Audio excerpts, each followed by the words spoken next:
Shalom, Bapak Ibu yang dikasihi Tuhan. Selamat malam. Bagaimana kabar Bapak Ibu sekalian?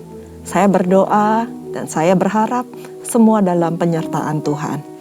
Bapak Ibu yang dikasihi Tuhan, mari kita sama-sama hari ini belajar dalam 1 Samuel 13, di mana judul perikopnya adalah ketidaktaatan Saul waktu orang Filistin datang menyerang. Nah, sebelum kita lanjut di dalam pembelajaran kita di Bible Study Online CK7, mari saya ajak Bapak Ibu sekalian untuk sama-sama kita memuji menyembah Tuhan, kita berdoa, dan kita minta urapan Tuhan turun atas kita semua. Mari kita sembah Dia.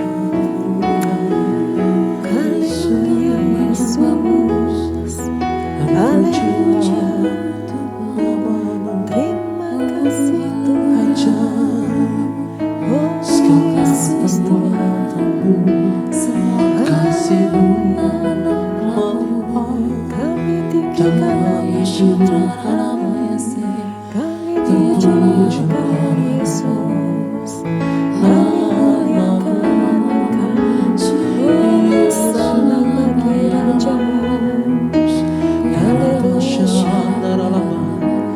Engkau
selalu.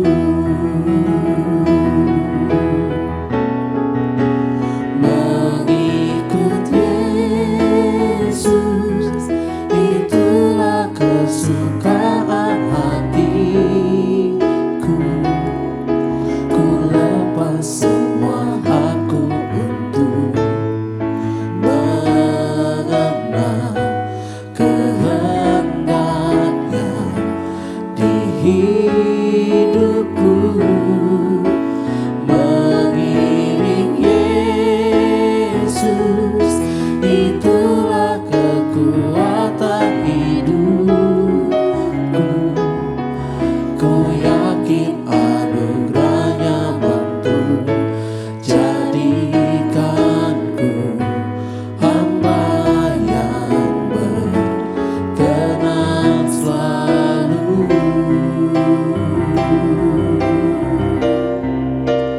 Mengikut Yesus itulah kesukaan hatiku. Ku lepas semua hakku untuk mengenal kehendaknya di hidupku. Mengiring Yesus itulah kekuatan hidupku. Ku yakin anugerahnya mampu jadikanku hamba yang berkenan selalu.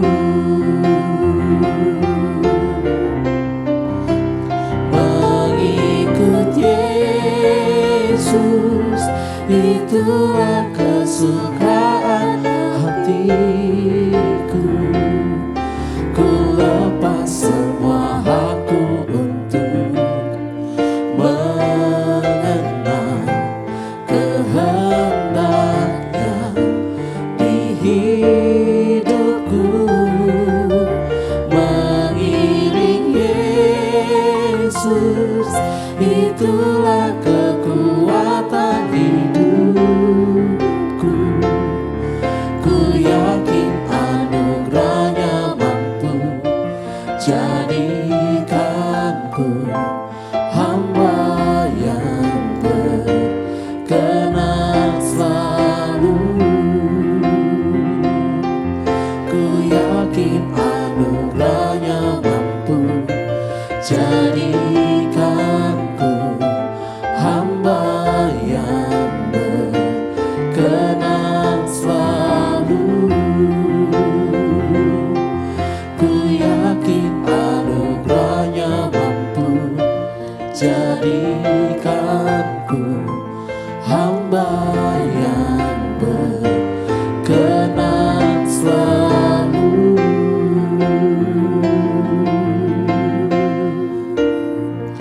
Mengikut Yesus itu kesukaan bagi kami. Mengiring Yesus itulah kekuatan bagi kami. Terpujilah Tuhan. Kiralah basyana la bapa, kuriara la bayara la, kinara la moriara la ba, kiara la basiriara la ba, kiara la bata kayara la, kuriara la baka la. Haleluya. Ku mau mengikuti kehendak-Mu ya Bapa. Ku mau selalu menyenangkan hati-Mu. Ku mau mengikuti kehendak-Mu ya Bapa.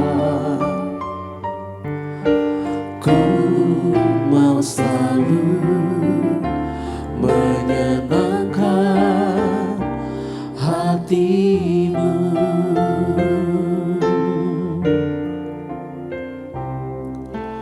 Mataku tertuju padamu, sebab hidupku ku serahkan padamu. Bimbing aku masuk rencanamu untuk membesarkan kerajaanmu.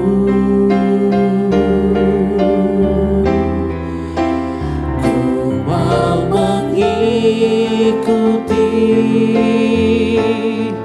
kehendak-Mu ya Bapa. Ku mau selalu menyenangkan hati-Mu.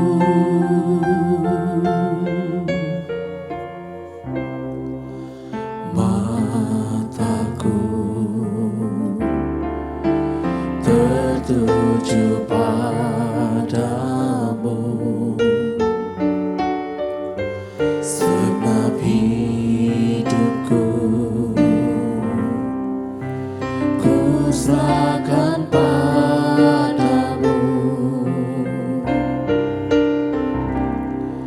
Bimbing aku masuk rencana-Mu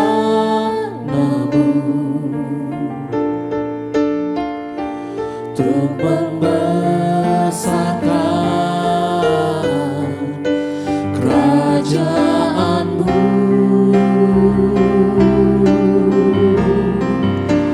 Ku mau mengikuti kehendak-Mu ya Bapa. Ku mau selalu menyenangkan hati-Mu. Ku mau mengikuti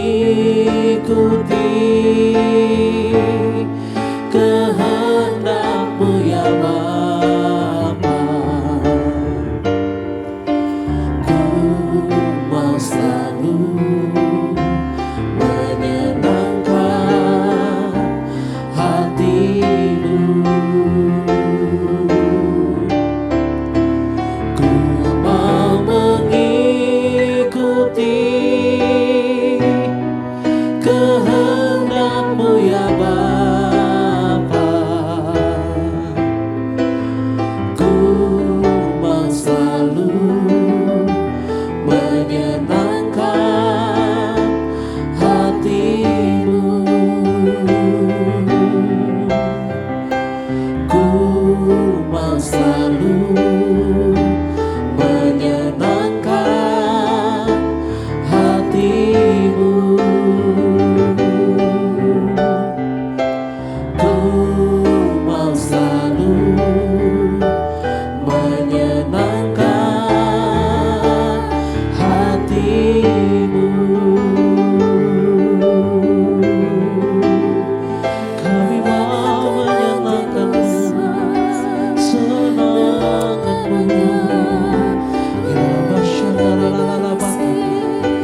Ya Rabba, ya Rabba, ya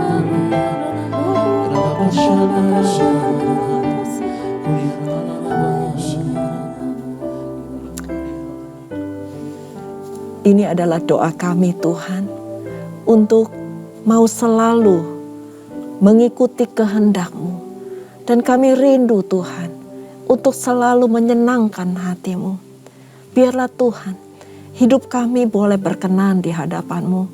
Dan Engkau memanggil kami anak-anak yang berkenan di hati-Mu. Terima kasih Bapa, terima kasih Tuhan. Hamba berdoa supaya setiap lagu-lagu ini boleh menjadi dupa yang harum. Dan semuanya Engkau terima di tahta-Mu yang kudus. Terima kasih Bapa, terima kasih Tuhan. Kami mau mulai pembelajaran kami pada malam hari ini. Urapi setiap kami, urapi jemaat-Mu dimanapun mereka berada. Buka hati dan pikiran kami untuk menerima pewahyuan-pewahyuan yang baru yang Engkau akan sampaikan kepada setiap kami. Urapi hamba Tuhan, tutup bungkus hamba dengan kuasa darah-Mu, biar setiap perkataan yang keluar dari mulut bibir hamba, semuanya berasal daripada-Mu. Terima kasih Bapa, terima kasih Roh Kudus. Kami mulai pembelajaran kami pada malam hari ini hanya di dalam nama Tuhan Yesus. Haleluya. Amin. Shalom Bapak Ibu yang dikasihi Tuhan. Selamat datang kembali dalam Bible Study Online CK7 pada malam hari ini. Nah, malam hari ini kita akan belajar sama-sama dari 1 Samuel 13. Ini sesuatu yang menarik untuk kita pelajari dan supaya kita tidak melakukan hal yang sama seperti apa yang terjadi dengan Saul. Saya akan bacakan beberapa ayat, nanti setelah itu kita akan kupas satu persatu mengenai apa yang Tuhan ingin sampaikan di dalam pasal ini. Judul perikopnya adalah ketidaktaatan Saul waktu orang Filistin datang menyerang. Ayat yang pertama, Saul berumur sekian tahun ketika ia menjadi raja. 2 tahun ia memerintah atas Israel. Saul memilih 3.000 orang dari antara orang Israel. 2.000 orang ada bersama-sama dengan Saul di Mikmas dan di pegunungan Betel. Sedang 1.000 orang ada bersama-sama dengan Yonatan di Gibea Benyamin. Tetapi selebihnya dari rakyat itu disuruhnya pulang, masing-masing ke kemahnya. Yonatan memukul kala pasukan pendudukan orang Filistin yang ada di Geba. Dan hal itu terdengar oleh orang Filistin. Karena itu Saul menyuruh meniup sangkakala di seluruh negeri, sebab pikirnya, biarlah orang Ibrani mendengarnya. Demikianlah seluruh orang Israel mendengar kabar bahwa Saul telah memukul kalah pasukan pendudukan orang Filistin. Dan dengan demikian orang Israel dibenci oleh orang Filistin. Kemudian dikerahkanlah rakyat itu untuk mengikuti Saul ke Gilgal. Adapun orang Filistin telah berkumpul untuk berperang melawan orang Israel. Dengan 3.000 kereta, 6.000 orang pasukan berkuda, dan pasukan berjalan kaki sebanyak pasir di tepi laut. Mereka bergerak maju dan berkemah di Mikmas, di sebelah timur Bet Awen. Ketika dilihat orang-orang Israel bahwa mereka terjepit, sebab rakyat memang terdesak, maka larilah rakyat bersembunyi di gua, keluk batu, bukit batu, liang batu, dan perigi. Malah ada orang Ibrani yang menyeberangi arungan sungai Yordan menuju tanah Gad dan Gilead. Sedang Saul masih di Gilgal, dan seluruh rakyat mengikutinya sampai gemetar. Ia menunggu 7 hari lamanya sampai waktu yang ditentukan Samuel. Tetapi ketika Samuel tidak datang ke Gilgal, mulailah rakyat itu berserak-serak meninggalkan dia. Sebab itu Saul berkata, bawalah kepadaku korban bakaran dan korban keselamatan itu. Lalu ia mempersembahkan korban bakaran. Baru saja ia habis mempersembahkan korban bakaran, maka tampaklah Samuel datang. Samuel menyongsongnya untuk memberi salam kepadanya. Tetapi kata Samuel, apa yang telah kau perbuat? Sebab Saul, karena aku melihat rakyat itu berserak-serak meninggalkan aku. Engkau tidak datang pada waktu itu dan telah ditentukan, padahal orang-orang Filistin telah berkumpul di Mikmas. Maka pikirku, sebentar lagi orang Filistin akan menyerang aku di Gilgal, padahal aku belum memohon belas kasihan Tuhan. Sebab itu aku memberanikan diri lalu mempersembahkan korban bakaran. Nah, Bapak Ibu yang dikasihi Tuhan, pada pasal ini kita mempelajari bagaimana ketidaktaatan Saul yang pertama kepada Tuhan. Dimana kalau kita baca kembali di 1 Samuel 10 ayat 8, Samuel minta Saul untuk pergi mendahului dia ke Gilgal. Dan dikatakan pada ayat itu, camkanlah. Digaris bawahi, camkanlah. Aku akan datang kepadamu. Ini di ayat 10 ya, di pasal 10 ayat 8. Aku akan datang kepadamu untuk mempersembahkan korban bakaran dan korban keselamatan. Engkau harus menunggu 7 hari lamanya sampai aku datang kepadamu dan memberitahukan kepadamu apa yang harus kau lakukan. Ayat ini jelas berkata ada penekanan sebuah kata, camkanlah. Kalau kita melihat arti camkanlah, itu berarti harus diperhatikan dengan baik-baik atau dengan seksama, atau ini adalah sebuah perintah yang harus dipatuhi. Nah, ada dua hal yang Samuel perintahkan untuk diperhatikan. Yang pertama adalah Saul disuruh pergi duluan ke Gilgal dan menunggu dirinya selama 7 hari. Maka dia, yaitu Samuel, setelah itu akan mempersembahkan korban bakaran dan korban keselamatan. Dan yang kedua, Samuel bilang dia akan memberitahukan lebih lanjut apa yang harus Saul lakukan. Akan tetapi kenyataannya itu tidak seperti apa yang Samuel perintahkan kepada Saul. Di pasal ke-13 ini, Saul melanggar apa yang sudah diperintahkan oleh Samuel. Secara nggak langsung, Saul juga melanggar apa yang Tuhan telah perintahkan atas dirinya. Nah, pada saat itu ketika bangsa Israel dikepung oleh orang Filistin dengan jumlah yang besar, mereka merasa terjepit, mereka merasa terdesak, mereka ketakutan sampai gemeteran. Lalu mereka pada bersembunyi, pada kabur bersembunyi. Dan saat itu Samuel gak datang-datang. Padahal udah 7 hari. Udah hari di mana batas terakhir dari hari yang telah ditentukan. Dan rakyatnya sudah mulai bubar. Udah mulai berserak-serak meninggalkan Saul. Nah, pada saat itu Saul mengambil inisiatif sendiri untuk mengambil dan mempersembahkan korban bakaran dan korban keselamatan. Di sini saya merenungkan bahwa itu memang hari yang ke-7. Tetapi hari yang ke-7 itu belum berakhir. Mungkin pada saat itu masih siang atau masih sore. Sedangkan ada waktunya sedikit lagi Samuel akan datang yang Saul pada saat itu nggak tahu. Tetapi karena ketidakpatuhan dari Saul, karena ketidaksabaran juga dari Saul menunggu waktu yang tepat, menunggu janji Samuel. Dan pada saat itu dia mengambil inisiatif atas dirinya sendiri, bukan atas perintah Tuhan. Nah, terbukti pada saat Saul baru aja selesai mempersembahkan korban tersebut, Samuel datang. Dan apa yang terjadi? Samuel tanya, apa yang kamu telah perbuat, Saul? Dan ternyata respon Saul bukannya merasa bersalah, merasa menyesal akan perbuatannya, akan tetapi dia justru membela diri. Bahkan dia menyalahkan rakyat yang mulai berserak-serak meninggalkan dirinya. Gara-gara Samuel sih gak datang-datang. Padahal waktunya sudah ditentukan 7 hari. Jadi bukan salah dia dong. Dan pada saat itu dia juga menjelaskan bahwa posisinya dia sangat terjepit. Posisinya dia udah gak bisa berbuat apa-apa lagi. Sehingga dia harus memberanikan diri untuk mempersembahkan korban. Satu respon yang salah. Satu tindakan yang sangat bodoh. Karena Saul lebih takut akan manusia daripada takut akan Tuhan.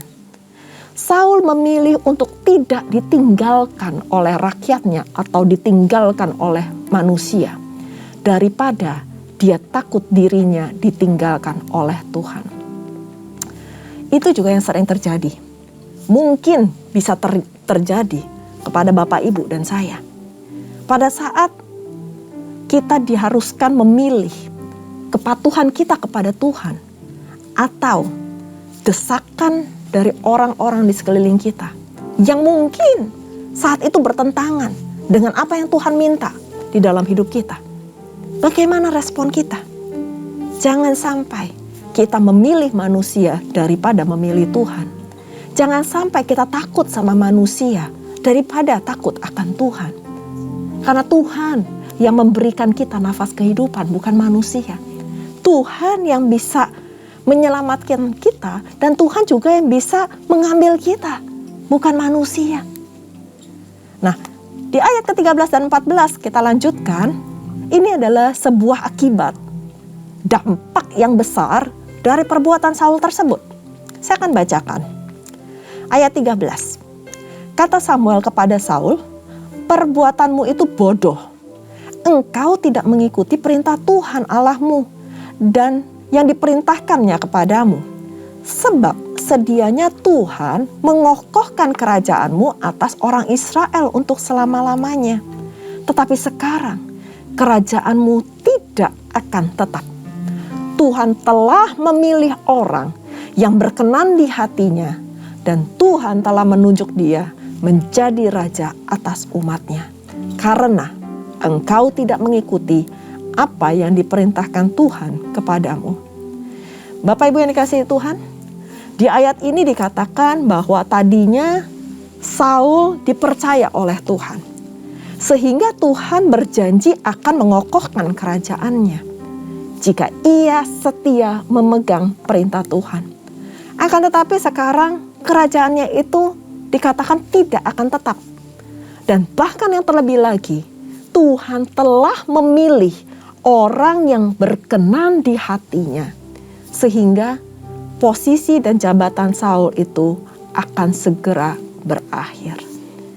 Ada kalanya Tuhan membawa kita dalam situasi yang begitu mendesak, begitu menakutkan, begitu kita dipojokkan sehingga menuntut kita untuk menyelesaikan masalah atau mengambil keputusan dengan segera.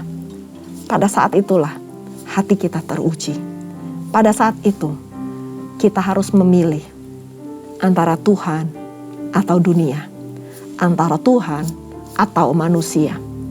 Apakah kita bisa tetap konsisten dan setia berjalan dengan kehendak Tuhan? Apakah kita tetap menantikan Tuhan di tengah situasi yang sangat sulit? Apakah kita bisa dipercaya oleh Tuhan sehingga Tuhan akan mengokohkan apapun yang kita kerjakan? Marilah, saya mengajak Bapak Ibu yang dikasihi Tuhan untuk tetap menjaga kepercayaan yang Tuhan telah berikan di dalam kehidupan kita. Meskipun itu gak mudah, tetapi saya percaya kalau Roh Allah berkuasa atas hidup kita, kita akan dimampukan dalam banyak hal. Sehingga Tuhan akan menambahkan kepercayaan-kepercayaan yang lain di dalam kehidupan kita. Asal kita taat dan setia melakukan kehendak Tuhan, apapun situasinya. Pilihan ada di tangan kita, pilihan ada di tangan Bapak, Ibu, dan saya. Yang ingin saya katakan terakhir adalah pilihlah untuk takut akan Tuhan daripada takut akan manusia. Pilihlah untuk tetap taat dan setia akan perintah Tuhan daripada desakan-desakan manusia atau desakan masalah yang ada di sekeliling kita. Tuhan Yesus memberkati. Mari kita berdoa. Terima kasih Tuhan untuk firman-Mu yang sangat jelas yang kami bisa pelajarin pada malam hari ini, bahwa kami gak mau Tuhan melakukan kesalahan apa yang telah dilakukan oleh Saul. Kami mau Tuhan tetap memilih takut akan Engkau, tetap memilih tunduk dan taat, setia akan memegang perintah-perintah-Mu dibandingkan desakan-desakan manusia yang mungkin Tuhan bertolak belakang dan bahkan meninggalkan kami. Sekali Yesus tetap Yesus dalam kehidupan kami. Kami gak mau beralih kepada yang lain. Kami mau tetap fokus kepada Engkau. Kami mau Tuhan menjadi anak-anak yang berkenan di hati-Mu Tuhan. Terima kasih Tuhan, materaikan firman-Mu dalam setiap kehidupan kami. Kami gak mau Tuhan, kami gagal. Kami gak mau Tuhan, kami tidak dipercayakan lagi oleh Engkau. Tapi kami tak mau Tuhan, setiap hari Engkau mempercayakan hal-hal yang baru dalam kehidupan kami. Sehingga nama Tuhan semakin dipermuliakan. Terima kasih Tuhan, materaikan terus firman-Mu. Hamba terbatas, tetapi kami memiliki Engkau yang tidak terbatas dalam kehidupan kami. Dan sebelum kami berpisah satu dengan lainnya, kami rindu untuk menerima berkat yang daripada-Mu. Mari Bapak Ibu yang dikasihi Tuhan, kita mengangkat kedua tangan kita dan kita siap untuk menerima berkat. Terimalah berkat yang berlimpah-limpah dari Allah Bapa, kasih karunia di dalam anaknya yang tunggal, Tuhan kita Yesus Kristus, dan persekutuan manis dengan Roh Kudus menyertai Bapak Ibu sekalian mulai saat ini sampai Tuhan Yesus datang untuk kedua kalinya, menjemput kita di awan-awan permai dan bahkan untuk selama-lamanya. Mari kita yang sudah menerima berkat sama-sama katakan amin. Tuhan Yesus memberkati. Shalom.